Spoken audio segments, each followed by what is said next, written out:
Day 2 of the Federalist Papers. Why Hamilton said the government was failing. Now, before the Constitution, America already had a government.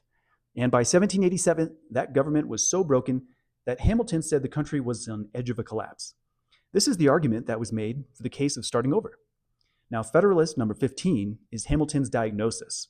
The patient, the United States under the Articles of Confederation, is sick, and Hamilton isn't pulling punches about how bad it is. He opens by saying the nation has reached an awful crisis. And that's what's happening should make every true patriot alarmed. Here's the core problem. Hamilton identifies.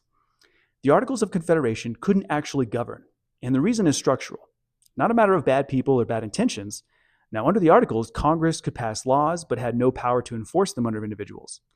It could only make requests of the states, and states, being states, ignored those requests whenever it suited them. Now, Hamilton gives the example plainly. Congress couldn't collect taxes reliably, it couldn't pay its debts, it couldn't raise an army when it needed one. Foreign countries were openly disrespecting American treaties because they knew Congress couldn't enforce them. The states were already starting to act like separate nations, taxing each other's goods, making their own deals, undermining the whole idea of a union. This argument is almost mathematical.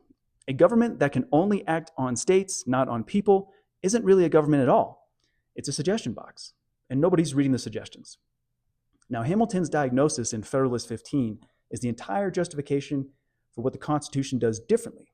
It creates a national government that can act directly on individuals, taxing them, binding them, governing them, not just asking their states nicely.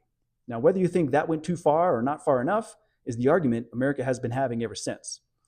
But this is where Hamilton made the case.